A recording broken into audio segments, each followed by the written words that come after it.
저 LLM을 활용한 실전 AI 어플리케이션 개발 챕터 4의 말 잘 듣는 모델 만들기입니다.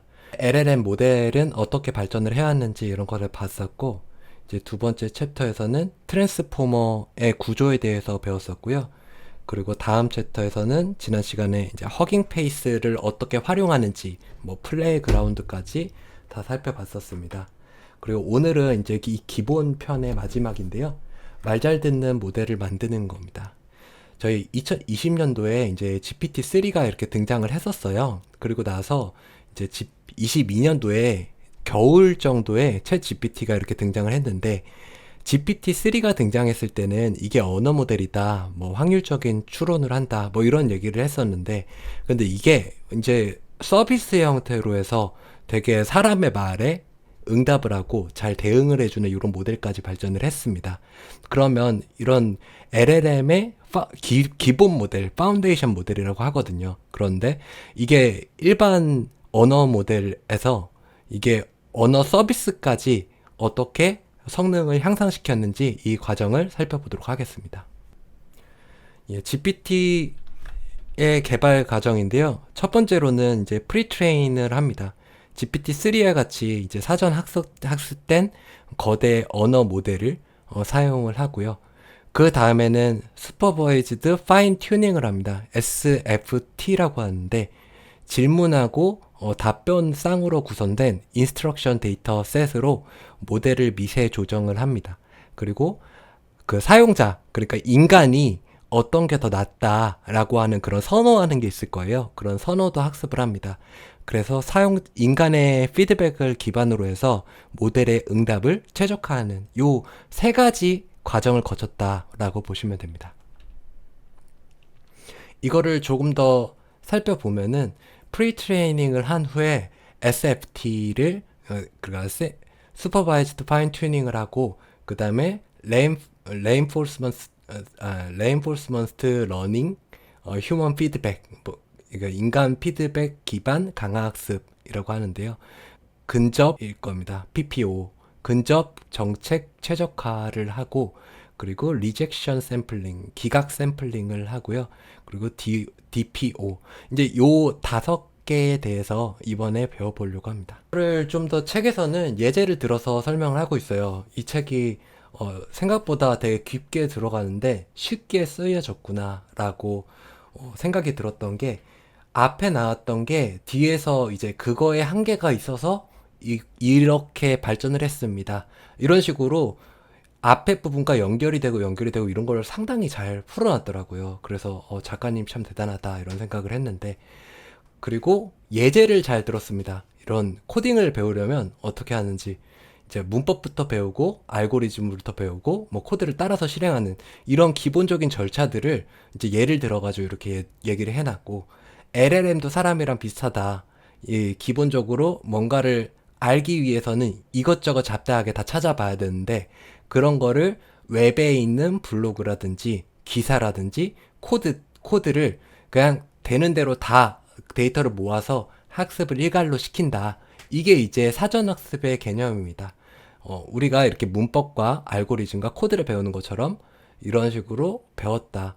그래서 이 책에는 나오지 않고 저번에 이제 엔지니어 책에서 나왔었죠. 이 커먼 데이터셋, 요 커먼 크롤 데이터셋이 이제 한 달에 30억 개의 데이터셋을 크롤링을 해가지고 모은 이런 건데, 여기서 이렇게 모은 것들을 구글에서는 이거를 조금 더 정제해가지고 쓸 수 있는 형태로 해서 이렇게 크롤드 코퍼스를 만듭니다. 어쨌든 이제 이런 식으로 그래서 요거를 학습했을 때 이제 조금 더 좋아지긴 했지만, 어쨌든 이렇게 모은 데이터들을 학습을 일괄로 해주셔서 쓸 수 있는 모델을 만들어준 게 이제 프리트레이닝이라고 보시면 됩니다. 그래서 이렇게 사전 학습이 된 모델은 그럼 뭘 할 수 있냐? 이 확률 기반으로 데이터를 예측을 하는데, 그래서 올여름 최고의 한국 휴양지는 이렇게 물어봤을 때 양양이다 이런 식으로 답변을 한다. 이 크롤링된 데이터를 기반으로 학습된 걸로 거기에 근접도가 높은 걸로 이렇게 대답을 하겠죠. 이 부분은 저번 시간에 트랜스포머 구조에 대해서 얘기를 했었으니까 요 LLM이 그 트랜스포머 구조에 따라서 쿼리, 키, 밸류의 벡터가 있고 그 벡터를 제일 높은 확률로 예측을 하는 그런 모델이니까 이렇게 예측이 가능한 거겠죠.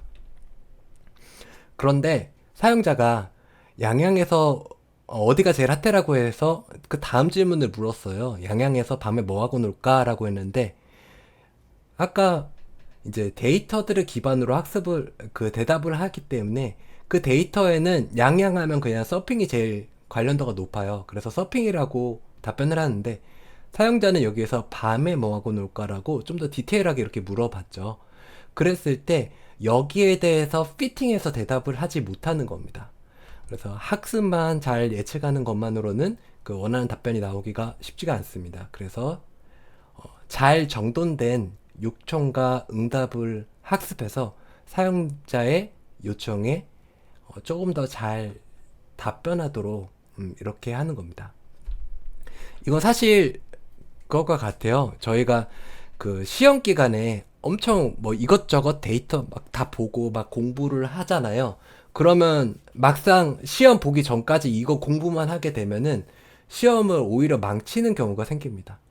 왜냐면 우리 뇌는 이것저것 다 때려 박았을 때 어디로 가야 될지 잘 명확하게 모르기 때문이죠. LLM도 똑같이 이것저것 다 때려 박았는데 질문이 들어왔을 때 어디로 얘를 안내를 해야 될지 명확하게 돼 있지 않습니다. 그냥 그 트랜스포머 구조에 따라서 제일 확률 높은 걸로만 안내를 하겠죠. 그래서 사용자가 원하는 그런 답변이 정확하게 나오지 않을 확률이 높습니다. 그걸 제대로 배웠던 것들을 한 번 더 정리를 해주려면 진짜로 잘 정돈된 그런 데이터셋이 필요합니다. 그래서 그거를 우리는 질문과 답변 쌍으로 된 구성된 데이터라고 하고요.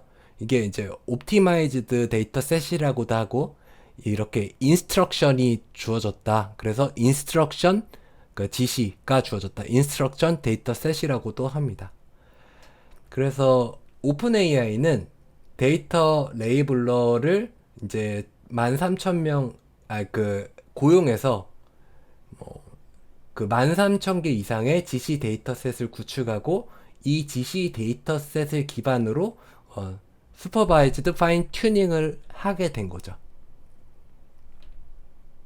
아, 그리고 요걸 이제 작업별 패턴 학습으로 해서 조금 더 피팅하게 그 도메인에 맞게끔 학습을 해줄 수도 있습니다. 인스트럭션 데이터셋을 구하는 과정은 데이터 그 레이블러가 정교하게 분류를 합니다. 그런데 이 레이블러 자체를 이렇게 알파카 같은 경우 그 라마가 나온 다음에 알파카가 나왔잖아요.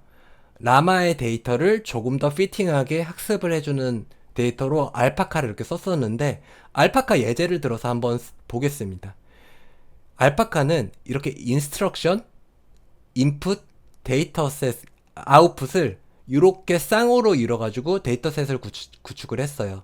그러면 인스트럭션은 어떤 인스트럭션을 명확하게 내릴 건지, 거기에 인풋이 주어졌을 때 아웃풋으로 주어질 건 뭔지, 이 데이터셋들을 넣어주면 마치 퓨샷 러닝에서 레퍼런스를 해주는 것들처럼 이렇게 레퍼런스들을 슈퍼바이즈드 러닝을 시켜주는 거죠.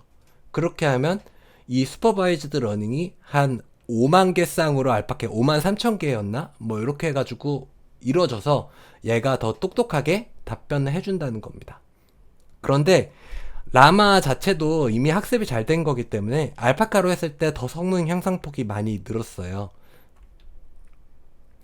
5만 2천 개네요. 5만 2천 개 셋을 라마 65B 모델을 라마 5만 2천 개 셋으로 해서 학습을 더 시켜준 거고, 그렇게 학습을 했을 때 GPT-4나 바드보다 일부 질문에 있어서는 성능이 더 좋았다라고 합니다. 그래서 이렇게 잘 정돈된 데이터를 더 학습을 하는 건 되게 좋습니다. 이 라마 데이터셋을 한번 볼게요. 아이고.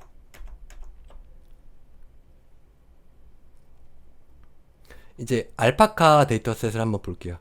이게 알파카 데이터셋인데 여기 인스트럭션과 인풋과 아웃풋이 이렇게 있습니다.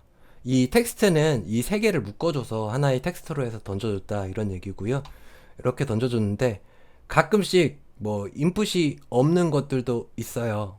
그리고 인풋이 있는 것들도 있고, 그런데 인풋이 없는 것들은 인풋이 들어갈 필요가 없는 그냥 인스트럭션 자체가 인풋인 것들인 거고요. 인스트럭션 자체만 주어줘도 상관없는 것들이고요. 인풋이 들어간 것들은 여기에 주어진 데이터라고 보면 돼요. 데이터를 넣어줬을 때 이거 기반으로 해서 여기 답변을 해줘라. 이런 얘기고요. 그래서 이런 셋이 52,000개가 있는 겁니다. 그런데 이 데이터셋 자체를 GPT-4를 해서 생성을 해준 겁니다. 그래서 실제로 이제 이거를 학습을 할 때 GPT-4로 인스트럭션을 던져서 요 데이터셋을 만드는 그 학습 그 GPT-4를 이용한 그 API 비용이 추가로 들었고, 그리고 이거를 돌려가지고 학습을 하는 비용 65B 모델을 이거를 학습을 시키려면 이게 5장에서 이제 나오거든요. 그리고 저번에 엔지니어링 데이터에서도 봤던 것처럼 얘를 GPU의 메모리 데이터를 돌려가지고 올려야 되는데 보통 1B 모델을 이렇게 올려가지고 학습을 하는데 2기가 정도가 필요하고, 한 7B 모델을 학습을 하는데 거의 14기가였나? 이렇게 필요하다고 하거든요. 그래서 이게 65B이기 때문에 조금 많이 필요하다. 이렇게 볼 수 있을 것 같습니다. 이게 논리 디스틸레이션 할 때 쓰는 거가 이거랑 같은 얘기인 건가요? 아니면 다른 거예요? 잘 못 들었어요. 그 지식 증류 하는 거 있잖아요. 지식 중이요? 네. 예. 그거가 이런 데이터셋 만들어서 하는 거랑 같은 얘기인 건가요? 비슷할 것 같습니다. 왜냐면 GPT-4에서 지금 데이터 셋을 뽑아낸 거잖아요. 그렇죠. 예. 그리고 지시 증류 같은 경우도 잘 정돈된 모델로부터 데이터 셋을 뽑는 거잖아요. 네. 예, 그래서 그 두 개가 비슷한 것 같습니다. 음. 네. 네. 이번에 아런 모델 같은 경우도 그 지식 중류를 써서 그 기존에 학습되어 있는 좋은 모델들을 통해서 지식 중류로 뽑아내가지고 학습을 시켰다 그래가지고 그게 좀 이슈가 되고 뭐 미국에서 뭐 소송을 걸 거네 뭐 이런 얘기들이 있는 것 같더라고요. 예. 어쨌든 그렇게 돼서 이걸 뽑아낸 다음에 학습을 시켰는데, 근데 이제 구글에서는 이런 논문을 발표를 해요. Less is more for alignment라고 이렇게 해서 메타였네요. 메타에서 2023년도에 이런 거를 발표를 합니다. 이 알파카가 나온 시점이 이제 라마 2가 나온 다음에 바로 나왔던 걸로 알고 있는데 그거보다 더 잘할 수 있다. 이게 샘플을 5만 3천 2천 개나 줄 필요가 없다. 더 정돈된, 정리가 잘 된 데이터를 던지면 그 1,000개만 정리를 해서 던져도 더 잘 만들 수 있다라고 얘기를 한 게 이제 메타거든요. 그래서 메타 데이터를 한번 보겠습니다. 메타의 논문을 한번 보겠습니다. 네. 이게 리마 논문이고요. 제가 여기다도 걸어놨고 책에서도 이 링크가 다 나와요. 그래서 이 링크로 가셔서 보시면 되고, 그 이게 라지 랭귀지 모델이 이제 투 스테이지를 거치는데 프리트레인 모델, 프리트레인 단계와 이제 인스트럭션 튜닝 단계를 거친다. 그런데 이 인스트럭션 튜닝 단계에서 1,000개의 진짜 잘 정돈된 프롬프트와 리스폰스를 가진 쌍만으로도 더 잘 학습될 수가 있다. 그리고 그렇게 해서 만들어진 리마 모델은 GPT-4보다 그 43%의 케이스에 있어서, 그리고 58%의 케이스에 있어서 더 잘 저거 답변을 했다. 그 다비치 3, 이게 GPT 3.5를 쓴 모델일 거예요. 여기에 비해서는 65%를 더 잘 답변을 했다. GPT-4보다는 43%, 바드보다는 58%, 그 다비치보다는 65%를 더 잘 답변했다. 뭐 이런 얘기인 것 같아요. 그런데 이거를 어떻게 했냐라고 하면 아니죠. 얘네들의 모델들은 다 휴먼 피드백을 기반으로 해가지고 그 강화학습을 거친 모델들이죠. 그런데 리마로 이제 SFT를 한 모델이 훨씬 더 잘 답변을 하더라.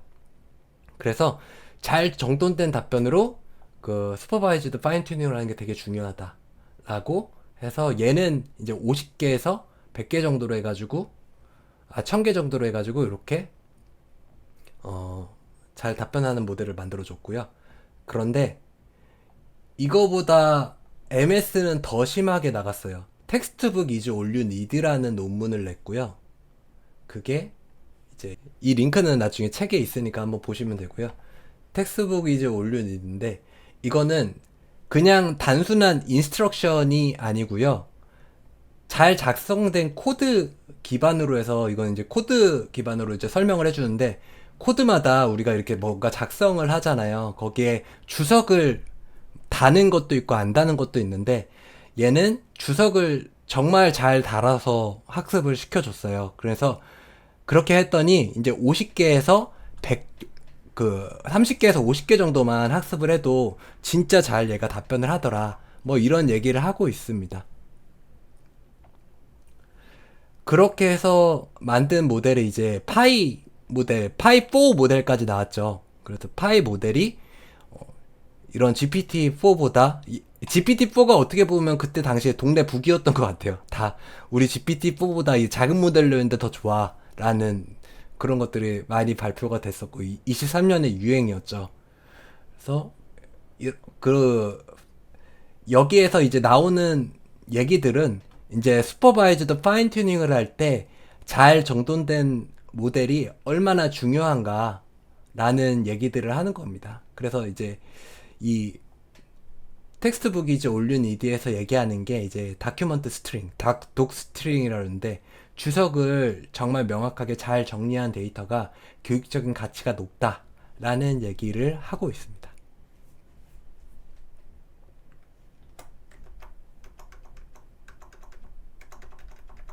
뭐가 이렇게 많이 열려 있는지는 모르겠지만 어쨌든 넘어가겠습니다. 자, 근데 이 슈퍼바이즈도 파인 튜닝으로만 끝내지 않았습니다. 왜냐면 이 챗 GPT나 뭐 이런 모델들은 학습을 이제 그것만으로 끝내지 않고 더 피팅하게 학습을 시켜주고 싶은 거예요. 그래서 그 강화학습을 사용합니다. 그 강화학습을 사용하는데 그냥 일반 강화학습이 아니고 사람이 평가한 그 선호도 데이터가 있는데 이 선호도 데이터를 기반으로 모델을 만들어서 이 모델에서 이제 보상을 주게 됩니다. 그 보상을 준 걸로 이제 강화학습을 하게 되는데 그 모델도 그냥 한 개의 모델이 아니고 뭐 보안이면은 보안에 대한 그 가드레일에 대한 그런 강화학습을 하고요. 뭐 보상 모델이 있고요. 그 효율성에 대한 그 보상 모델이 있습니다. 그래서 모델이 여러 개가 필요하다.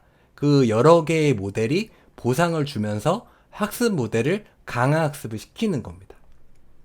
그래서 자, 양양의 점수를 주세요라고 이렇게 했을 때 사람한테 이제 이 점수를 내게끔 먼저 만들어요. 그런데 50점이요? 60점이요? 이게 사람의 기준에 따라 너무 다를 수가 있잖아요. 그리고 이 기준치를 매기는 것 자체가 너무 어렵습니다. 그래서 이 휴먼 피드백 기반의 강화학습을 할 때는 기본적으로는 선호도 기반으로 갑니다. 선호도라는 건 이상형 월드컵이라고 보면 돼요. 양양과 강릉 중 어디가 좋냐? 그러면 양양. 이렇게 하면 끝인 겁니다. 그런데 양양, 강릉, 원주 중에 어디가 좋냐? 양양. 뭐 이런 식으로 이 세 개 중에서 이렇게 고르기도 하죠. 그러면 양양, 원주, 강릉 뭐 이런 식으로 뭐 선택을 할 수 있게끔 해주면 이 선호도 기반으로 되었던 것들이 어떻게 보면 쭉 나래비가 세워지게 되고요. 나중에 이거는 모델로도 또 그 개발이 되기도 해요. 그 모델을 이렇게 축소하기 위한 방법 중에서 이제 5장에서 나오는데 이 순위를 기반으로 해서 이 플롯 데이터를 인트 데이터로 해가지고 다시 모델을 축소하는 방법의 하나로도 쓰이기도 합니다. 그것처럼 이런 선호도 기반으로 데이터셋 자체를 구성을 하게 됩니다.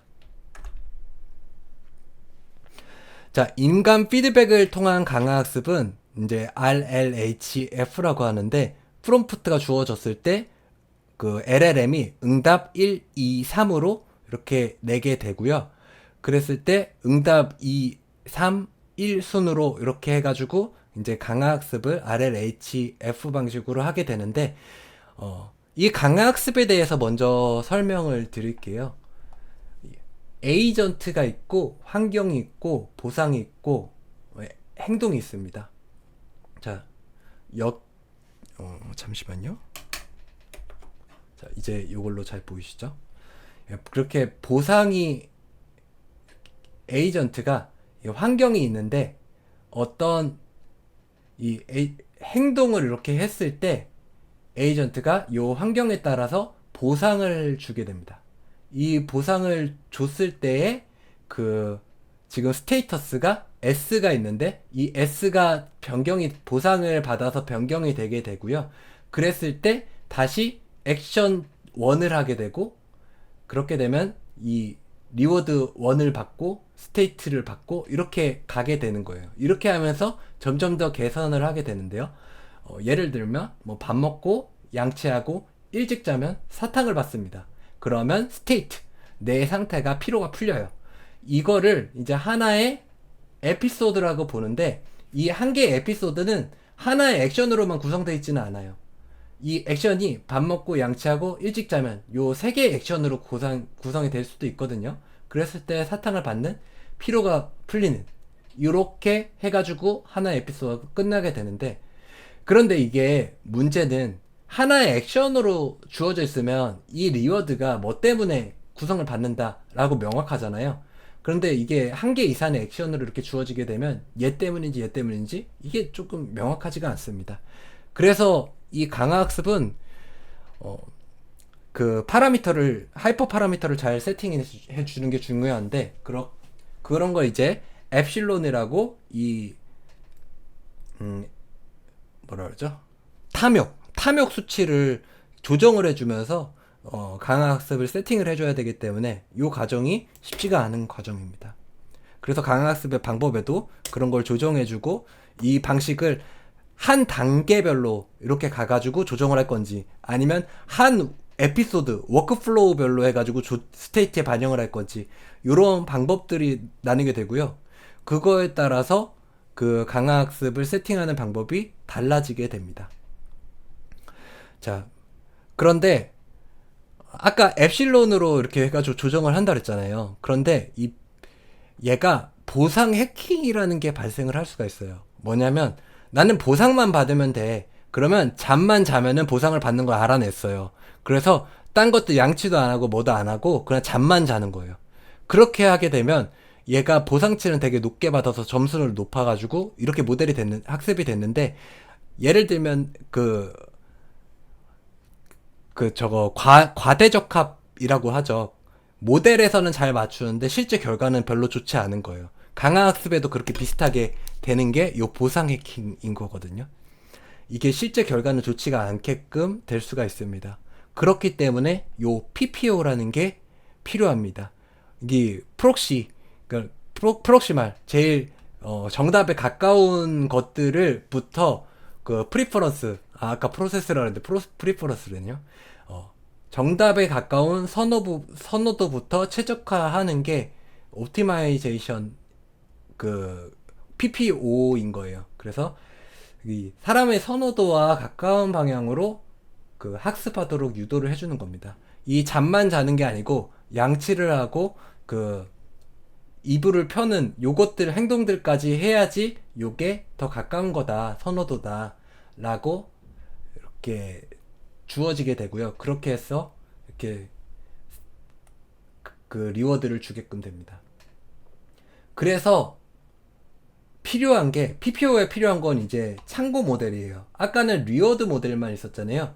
리워드 모델만으로 학습을 하게 되면 이 학습 모델이 점수가 되게 높게 됐는데, 이렇게 좀 사람이 선호하는 것과는 다르게 될 수도 있어요. 그래서 이 선호도를 여러 가지 변수를 다 세팅을 해가지고 만든 요 참고 모델을 하나를 만들고 여기에 가까운지 체크를 해주면서 요게 점수도 향상됐는데 여기에 가까운지도 체크를 해가지고 요게 더 적합하다. 예스. 요거를 선택을 하게 됩니다. 이거를 이제 PPO 과정이라고 합니다. 그런데 PPO를 통해서 보상 해킹을 방지를 하지만 자원 소모가 너무 크고 복잡합니다. 이게 학습 모델, 보상 모델이 필요한데 여기에 참조 모델까지 있어야 되기 때문에 이 복잡한 구조로 해서 그 GPU의 소모가 엄청나게 됩니다. 그래서 이번에 R1이 나왔을 때 우리는 뭐 그렇게 너희처럼 돈을 많이 들 필요 없는데 라고 한 게 요 PPO 과정 안 거치고 그냥 지식 중류만 해버리고 이 지식 중류를 했던 거를 저번 시간에 제가 그 R1은 아니고 R매스 논문이었죠. 그것처럼 얘네들끼리 그 옵티마이제이션을 통해서 그 몬테카를로 트리 방식으로 해가지고 선택을 하는 방식으로 하면 7B 모델로 학습을 해도 엄청 똑똑해졌잖아요. 그냥 이거를 계속 돌려버리는 거예요. 그렇게 되면은 GPU 자원도 많이 소모하지 않고 더 좋은 똑똑한 모델이 나올 수 있는데 이걸 뭐하러 그렇게 하냐, 이렇게 하냐 라는 얘기가 나온 거죠. 그래서 이제 최근에 발칵 뒤집혔던 거고, 아 이거 엔비디아 GPU 안 팔리는 거 아니야 막 이런 얘기들이 나왔던 건데, 저는 사실 이 과정은 앞으로도 뭐 생략이 될 수가 있을까요? 이게 기본 모델이 있어야 되는데 요것도 계속 필요한 거고, 그리고 오히려 아까 R1처럼 그리고 R매스처럼 그런 단계를 거쳐서 학습이 돼야 되는 거는 그것도 사실은 GPU 자원을 그렇게 적게 소모하는 건 아니거든요. 그러려면 적어도 그 H 뭐 20이었나요? 그거 이상은 필요할 텐데 조금 낮은 사양의 엔비디아 GPU 많이 팔리지 않을까. 그렇게 해서 저번에 저희가 그 스터디 방에서 말씀하셨던 것처럼 어떻게 보면 이게 좀 그 기회가 될 수도 있지 않을까. 그리고 이게 더 그 모델을 그 최적화된 피팅한 모델을 더 이게 오픈 소스로 그 학습 방법이 풀렸기 때문에 피팅하게 생성해 줄 수 있는 이런 방법들이 풀리면서 이런 거를 기관들에서도 더 많이 도입하고 AI가 더 활성화될 수 있는 계기가 아닐까 이렇게 생각을 합니다. 그런데 강화학습 자체가 이제 하이퍼 파라미터에 워낙 민감하고 아까 두 가지 행동이 한 번에 발생 시에는 어떤 행동으로 인해서 점수가 높아지는지 파악하기가 어렵습니다. 그래서 요거를 이제 피하고자 하는 노력들이 많이 발생을 하게 되고요. 부장님, 네. 네, 금방 말씀하신 아론 모델이 해킹을 방지하는 기술이 안 들어가고 있던 부분 있잖아요. 네. 네, 그거 한 번만 더 설명해 주시면 안 될까요? 어떤 건지 제가 잘 아, 몰라가지고. 네. 아론 모델 같은 거는 이 PPO 방식으로 이렇게 해가지고 만들어진 모델이라기보다는 아까 저 말씀 잠시만요. 제가 성함 잠깐 까먹었는데. 신재익님이 말씀하신 그 지식 중류를 통해서 만들어진 거에 가깝습니다. 그리고 지식 중류와 프롬프트에 의해서 만들어진 거라고 볼 수 있거든요. 기본적으로 이제 V3 모델인 V1인가 V3인가 이름을 잘 모르겠어요. 어쨌든 그 모델이 대형 모델로 해서 잘 갖춰진 모델이 있는데 요 모델에서 이제 데이터를 지식 중류를 통해서 이렇게 쭉 뽑아냈어요. 그리고 이걸 뽑아낸 거를 기반으로 해서 모델을 만들었고, 그걸 다시 지식 중류를 거쳐가지고 이제 콜드 스타트, 지금 없는 데이터들을 기반으로 해서 테스트를 막 해보는 거예요. 그렇게 하면서 다시 그 모델을 만들어 주는데, 이렇게 모델을 만들어 가지고 이걸 테스트를 돌리면서 강화학습을 시켰더니 얘가 뭔가 새로운 게 들어왔는데 이게 방법으로 해가지고 답변을 찾았는데 이게 효율적이지 않아. 그런데 이렇게 하니까 더 효율적으로 되네 라고 하는 요런 아하 모먼트가 생겼다. 그렇게 해서 이 지식 중류 과정을 거쳐서 좋은 모델에서 뽑아내서 학습을 시키게 되면 앞으로 더 좋은 모델을 뽑아낼 수 있다라고 하는 게 이제 R1인 거거든요. 그리고 아, 제가 그럼 네, 지식 증류 방법으로 네, 예, 어떻게 보면 복잡하지 않게 데이터 품질을 올려가지고 강학습을 통해서 이렇게 했다고 보면 되나요? 네, 맞습니다. 데이터 품질을 올려서, 그러니까 데이터 품질 자체를 올린 거 자체를 그 모델로부터 뽑아줘서 그걸로 학습을 시켜줬다라고 보시면 됩니다. 아, 예, 감사합니다. 네, 저도 하나 궁금한 게 있는데, 근데 네, 이 R1에 비해서 그냥 그 데이터 증유랑 그 사용자 선호도 그거랑 좀 다른 개념인 거죠? 그러니까 학습을 좀 더 모델을 더 좋은 걸 하기 위해서는 사용자 선호도도 들어가잖아요. 근데 그거랑 별개로 데이터를 더 많이 만들어서 그냥 학습을 더 많이 시키면 정확도가 더 높아지고 좋은 모델이 된다. 라는 측도 아, 있다는 거죠. 네, 요 이 부분이 이제 PPU를 안 거치고. 이 앞부분에서 나왔던 거랑 조금 그 이제 논쟁의 여지가 있는 거예요. 여기서 알파카에서 52,000개 사용했는데 이 리마에서는 1,000개, 그리고 얘네는 이제 30개만 사용했는데 이거 많이 시킬 필요 없다. 양보단 질이다라고 얘기하는 게 여기인 거고요. 그런데 품질이 좋은 게 더 맞는 것 같고, 그렇기 때문에 그 좋은 모델을 증류를 해서 그 증류한 것만으로 학습을 시키는 게 더 답변을 잘 뽑아내더라라는 거고, 그 여기까지 이제 휴먼 피드백 방식으로 해가지고 여태까지는 학습을 했었는데, 휴먼 피드백 방식까지도 필요가 없다. 이 좋은 모델로부터 데이터를 잘 뽑아내서 이 잘 뽑아낸 데이터 또 품질이 좋기 때문에 요걸로 해서 강화학습을 시켜주는 게 더 효율적이다라고 얘기하는 게 이제 R1인 거죠. 이게 지식 중류로 지금 아론 얘기 나올 때 지식 중류만으로도 그냥 다 완전히 그냥 되는 것 같이 얘기가 돼서 좀 뭐랄까. 그래서 이제 사람들이 대형 모델 그러니까 파운데이션 모델 만드는 회사들에 대해서 이제 주가 떨어지고 이렇게 뭐 안 좋고 이런 얘기를 많이 했었는데 보니까 딥시크, 그러니까 이거 이제 개인 사용자가 볼 때는 그러면 우리가 라마 모델 받아갖고 라마가 아니라 리마가 그걸 받아서 그냥 그걸로 지식 중류 하면은 지식 중류한 모델이 있겠죠? 그 지식 중류한 모델을 가져다 쓰면은 그냥 오리지널 파운데이션 모델 안 써도 되고 그뭐 끝이네라고 생각하는데 찾아보서 보면 결국 그 R1인가 그게 지금 이제 논란이 됐던 모델도 지식 중류 모델인데 지식 중류 할 때 쓴 대형 모델이 걔네가 그 전에 개발한 V3 모델 그게 이제 걔네는 그거를 이제 자기네 자체 이제 라그랭지 그 파운데이션 모델을 만들었더라고요. 메타나 그런 것처럼.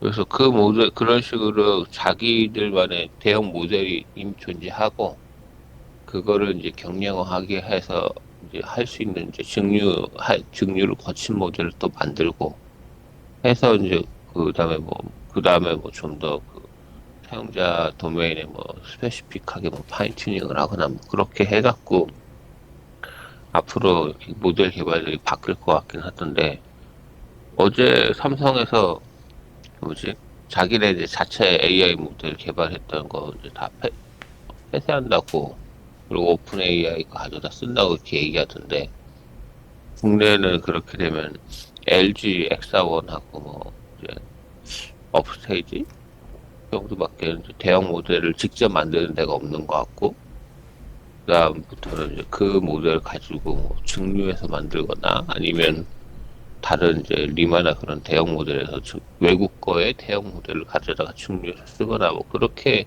앞으로 해야 될 것 같더라고요. 그러면 이렇게 그 아론 모델이 나오려면 기본적으로 그 대형 모델이 있어야 된다는 말씀이세요? 방금 말한 지금 뭐 잘 기억이 안 나요. 그러니까 데이터셋을 만들었잖아요. 챗GPT로 데이터셋 만든 것처럼 결국은 그 디스틸레이션 하기 위해 증류 모델을 만들려면 증류 모델용 데이터셋을 대형 모델에서 만들어 갖고 그걸 쓰는 게 이제 대형 모델의 큰 파라미터를 안 쓰고 쓸 수 있다는 그런 논리로 저는 이해를 했거든요. 근데 이제 이게 증류 모델 설명한 거 보면은 약간 리얼타임으로 이미 질문을 내가 만들어서 던지고 답변을 받아갖고 그거 갖고 이제 소형 모델을 트레이닝 하는 것처럼 저는 그렇게 그냥 이제 워크플로우 이미지를 봤어갖고는 실시간으로 답변을 받아서 하는 건 줄 알았는데 그게 아니라 아예 데이터셋을 만들어서 하는 건가 보더라고요. 지금 오늘 설명 들으면서 보니까. 어쨌든 중요한 건 증류는 이제 그러니까 티처랑 스튜던트가 있어야 되는 거죠.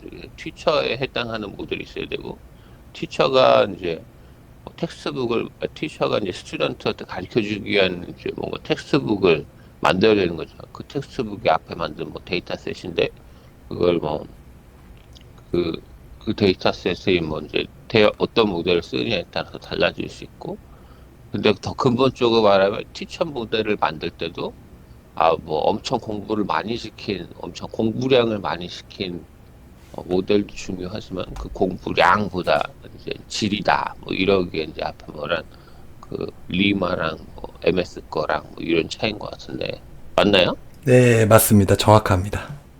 근데 이제 사실 그 딥시크 R1은 이제 예를 들어 같은 데이터셋을 활용하고 티처 선생님이 했던 방식으로 자기가 이제 그 학습한 걸 알고 있는데 그 많은 학습한 내용들을 다 배우는 것이 아니라 딥시크 R1은 선생님이 생각하는 그러니까 추론하는 과정에 대해서 이제 올바르게 추론하는 과정들에 대해서만 이제 그 학습하는 것을 배우는 거죠. 그러니까 뭐 여러 학습 방법들 중에서 이제 이 선생님은 이런 식으로 학습을 했구나. 나는 그 방법들을 배워서 나도 이렇게 추론을 해야지.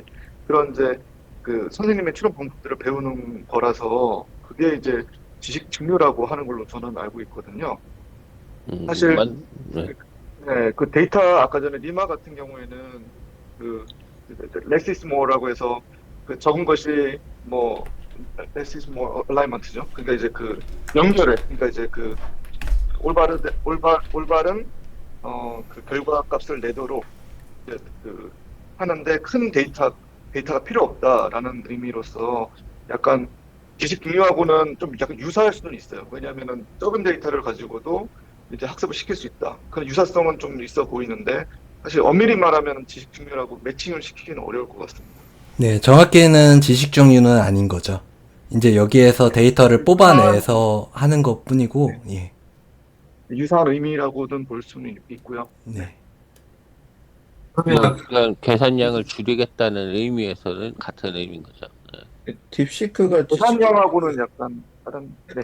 있다는 건 근데 그게 그냥 추정이지 공식적으로 인정은 안 한 거 아니에요? 그러니까 예를 들어 뭐 결과물에서 너 무슨 AI냐 물어보면 너 뭐냐 그러면 난 GPT다 이렇게 대답한 걸 보고 또 그 전반적인 뭐 그들의 주장과 뭐 비용을 봤을 때 아마도 했을 것이라는 추정 아닌가요? 공식적으로는 그냥 그 모델 이름이 디스틸레이션 어쩌고 해서 아예 모델 이름에 증류했다고 딱 박아놓은 거 아니에요? 어디에 돼요?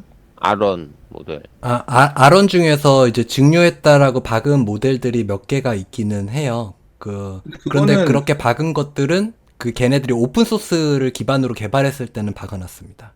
그거는 뭐 제가 보기에 그거 케이스 사이즈 줄이려고 큰 모델을 자기네 모델 내 사이즈 줄이려고 했던 거 아니에요? 보니까 라마도 아론으로 만들었고, 네. 알리바바 모델 뭐였죠? QN인가? 어쨌든 알리바바 모델도 저 디스틸로 해서 만들었더라고요. 원래 디스틴 모델은 이제 각 그 큰 모델별로 다 나오잖아요. 다 나오는 거고. 근데 그 아론의 걔가 저렴한 이유는 MEO 믹스처 오브 엑스포트를 잘 네, 그쵸. 쓰고 믹스처 오브 엑스포트. 멀티 토큰 방식을 써가지고 네. 기존에는 문장 토큰 단위로 분할하던 거를 이제 문장 전체를 하나의 토큰 단위로 이제 멀티 토큰 기법을 쓰고 이런 식의 기법들을 쓰고 광학사 같은 경우에도 이제 보상 모델을 따로 안 만들고 뭐라 그러더라고 GROP라고 그룹 릴레이티드 폴리시 옵티마이제이션이라는 기법으로 좀 더 했다. 뭐 이런 식의 얘기를 듣긴 했는데, 근데 이것들이 이제 그 아예 없었던 게 아니라 이게 기존의 방법들을 이제 잘 똘똘하게 조합한 거여서 뭐 그래서 뭐 그것도 이제 저렴한 GPU로 가능했다 이렇게 해서 이제 주목었는데 그 되려 이제 디스틸레이션을 썼다는 그 GPT를 대상으로 지식률을 해서 해가지고 좀 더 했다는 건 이제 어떻게 보면은 이제 걔네가 오픈한 건 아니고 이제 외부에서 볼 때 이제 그 걔네들이 저렴하게 했다는 주장을만으로는 이게 안 될 것 같다. 뭐 더 있지 않을까 해서 이제 좀 더 디테일하게 보다 보니까 이게 그런 식의 무단으로 좀 GPT를 지식 중요 기법으로 이제 갖다 쓴 게 아니냐라는 의혹이 제기되고 있는 상황으로 알고 있거든요. 예, 그렇게 알고 있어요. 아마 그, 걔가 이게 누가 봐도 이제 도둑질이라고 좀 그러지 않아요. 약간 좀 그렇잖아요. 근데 그래서 오피셜하게는 아마 인정을 안 하는 걸로 알고 있어요. 그러면 우성님이 생각하시기에 이게 좋은 대형 모델이 없으면 이런 RO 모델을 쓰기가 어려울까요? 그냥 RO 모델의 어떤 특성을 이용해서 낮은 GPU로 이게 좋은 모델이 만들어지는 게 가능할까요? 글쎄요. 저도 그런 것까지는 잘 모르겠는데요. 그런데 어쨌든 이제 뭐 이런 방식으로 해서 오픈소스로 풀려서 이제 대형 모델들도 많이 있고 그런데 이제 활용할 수 있는 방법이 더 많아진다라는 의미 정도로 저는 받아들이고 있습니다. 총책님은 어떠세요? 의견이? 이게 그 대형 모델이 나오면 이제 지식 중요도 얘기 나왔지만 이제 또 하나 장점이 이제 그 대형 모델이 만들어낸 데이터의 퀄리티가 그러니까 생성형 AI가 만드는 그 데이터의 퀄리티가 올라가거든요. 그러면 이제 그걸 기반으로 그 스스로를 다시 학습을 시킬 수가 있게 돼요. 그래가지고 모델이 그 더 똘똘한 모델이 더 똘똘해지고 이제 그걸 따라서 지식주행을 통해서 작은 모델들은 따라가고 같이 성능이 올라가고 뭐 이런 식의 어프로치를 한다고 지난번에 교수님이 공유해 주신 그 영상에서는 그렇게 소개를 하고 있더라고요. 근데 그런 거 보면은 결국 이제 앞에서 이제 AI가 어느 수준이 이제 넘어서면서 계속 발달하면서 걔가 만들어내는 생성의 퀄리티가 올라가면서 이제 어떻게 보면 재순환 뭐 재순환이 되면서 이제 쭉 자가 발전하듯이 성능이 올라가고 큰 모델들은 거기에 맞춰서 이제 작은 모델들은 쭉 같이 이렇게 끌려 올려가는 뭐 이런 식의 성능 발달이 지속되지 않을까 뭐 이런 예상을 하시는 것 같더라고요. 그러면 위아래로 다 발달할 수 있다라는 얘기로 받아들이면 될까요? 그렇죠. 이제 앞선 모델들이 이제 오픈 AI나 이런 애들이 이제 막 앞으로 치고 나가면서 확 올라가면 이제 나머지 것들도 이제 거기에 이제 어떻게 보면 약간 어깨에 올라타서 이렇게 쭉 같이 가는 거지. 이 같이 올라가는 거죠. 아까 신재익님도 약간 그렇게 생각하시는 거예요? 그렇죠. 근데 이제 파운데이션 모델을 누가 만드냐가 이제 어떻게 보면 주도권의 핵심이잖아요. 그래서 이제 어제 뉴스 기사 보니까 삼성은 이제 그런 거를 만드는 걸 포기했다고 오픈해 그냥 가져다 쓰겠다고 그러고 애플도 뭐 자기네 거 모델 안 만들고 그러니까 결국 모델을 근본이 된 파운데이션 모델 만드는 애가 이제 메타랑 뭐 알리바바랑 국내는 뭐 이제 업스테이지도 최근에 뭐 이렇게 올라오는 거 보면은 전에 봤던 거 보면 걔도 뭐 라마나 그런 거 증류해서 쓰지 자기네 만든 거는 그렇게 뭐 업데이트 안 하는 것 같고 그러고 이제 LG가 그나마 잘하고 뭐 그 뉴스 그러니까 인터넷 뉴스 기사에도 뭐 딥시크 이후에 뭐 대응 전략 뭐 이런 거를 정부에서 뭐 회의 같은 거 했대요. 근데 거기서 이제 LG 연구원분들이 와갖고 발표했는데 뭐 자기들도 데이터 소모 많이 줄여갖고 이렇게 트레이닝 했다 뭐 이런 그러니까 딥시크만큼은 아니어도 딥시크처럼 그런 대형 모델 만드는데 뭐 트라이를 많이 해봤다 뭐 이런 거 얘기를 했다고 그러더라고요. 그리고 그런 게 경험이 있어야지 대형 모델 만드는 게 경험이 있어야지 뭐 차후에 뭐 더 지금 말한 똑똑해지는 건 똑똑한 애도 자가학습으로 더 똑똑해지는 대형 모델이 있어야지. 그러니까 티처가 계속 발전을 해야지 스튜던트도 발전할 거 아니야. 티처가 아무리 외국에서 데려온다고 그래도 한계가 있으니까. 티처가 있고 없고 차이도 있고 그런 네. 것 같습니다. 그러니까 네, 잠깐만요. 슬라이드 얼마큼 남았어요, 근데? 2장 남았습니다. 아, 네. 네. 다행이네. 정말 얘기를 끝내버릴게요. 제가 끊어갖고 너무 오래 끊었네. 아니, 네. 아니, 하십시오. 시간 때울 수 있고 좋았습니다. 여기 기각 샘플링인데요. 기각 샘플링의 특징은 이 강학습을 거치지 않고 요 일단 모델들은 있어요. 리워드 모델이 이렇게 있는데 뭐 보안이라든지 유용성, 효율성인 거죠. 여기에 대한 모델들이 이제 사람의 데이터를 이렇게 주어지면은 이 모델들이 이 라벨링을 해줘서 데이터를 생성을 해주는 거죠. 그래서 보안 점수하고 뭐 유용성 점수하고 이렇게 그런 데이터셋이 이렇게 있는 겁니다. 그러니까 인스트럭션 있고 정확히 저도 데이터를 보지는 않았는데 이제 설명을 이렇게 봤을 때 그 데이터 자체를 이제 리워드 모델과 유용성 모델이 잘 뽑아준 데이터를 요 먼저 이 라마2 모델을 그 이렇게 슈퍼바이즈드 파인 튜닝을 먼저 시켜요. 잘 정돈된 데이터로 먼저 파인 튜닝을 시키고 그래서 챗 모델이 만들어진 걸 기각 샘플링을 한 번 더 거칩니다. 기각 샘플링 한 번 더 거치면서 그 여기에 이제 좀 더 잘 정돈된 보안과 유용성에 대한 거를 바로 슈퍼바이즈드 파인 튜닝을 한 번 더 하는 거죠. 여기에 한 번 했던 거 그리고 한 번 더 하고 이거를 다시 PPO로 해서 우리 유용성에 맞게끔 잘 세팅이 됐는지 체크를 하고 다시 이 모델로 넘기고 이게 이 모델이 업데이트 됐으면 다시 기각 샘플링 SFT를 통해서 다시 학습하고 이게 맞는지 체크하고 다시 챗 모델로 넘기고 이런 구조로 해가지고 이렇게 기각 샘플링을 활용을 한다. 이게 메타에서 활용하는 방식으로 나와 있고요. 그 라마2 만들 때 이렇게 만들어졌다고 합니다. 그런데 그것도 이제 너무 복잡하다는 겁니다. 이 리워드 모델이 굳이 왜 필요하냐? 그냥 사람의 선호 데이터 자체를 이 리워드 모델 말고 그냥 언어 모델 자체에 바로 학습시키자 라는 게 DPO입니다. 그래서 가독성이 좋은 코드와 그 최종 언어 모델이 그냥 바로 학습을 하면 어떨까?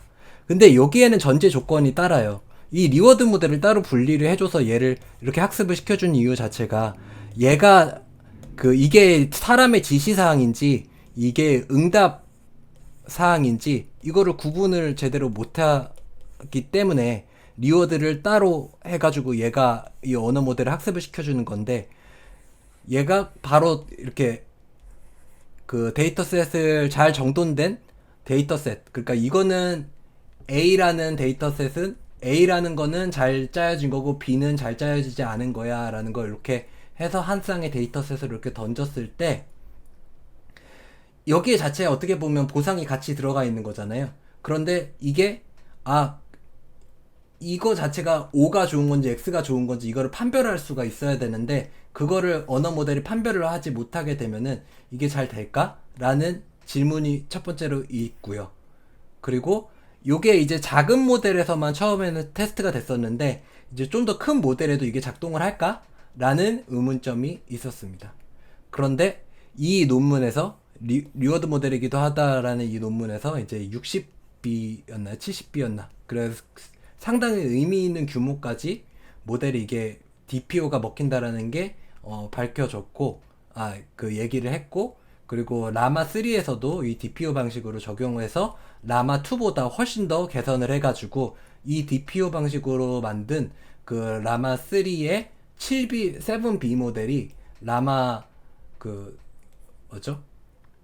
8B죠. 8B 모델이 라마2의 뭐 70B 모델을 성능적으로 더 넘어섰다라는 얘기를 합니다. 그래서 여기서 핵심은 이 가독성 좋은 데이터셋 그리고 잘 정돈된 데이터셋이 있으면 더 나은 모델을 만들 수 있다라는 게 핵심인 것 같습니다. 그래서 이번 장은 이렇게 해서 마치고요. 이제 다음 장부터는 이제 모델을 어떻게 하면 더 효율하고 소형할 수 있을까, 우리 GPU에서도 돌릴 수 있을까, 이런 얘기들이 나오는데, 이 4장에서 나온 이 핵심적인 이 데이터는 품질이 좋아야 된다 라는 것들이 다음 장에서 더 많이 나오고, 그래서 그런 방식으로 해서 얘를 효율적으로 줄이는 방식에 대해서 나오기 때문에 이번 장은 의미가 있는 것 같습니다. 예, 여기까지 하겠습니다. 네, 감사합니다. 아주 그 많은 내용이었는데 정리를 깔끔하게 잘해주셔서 요새 그 유튜버로서의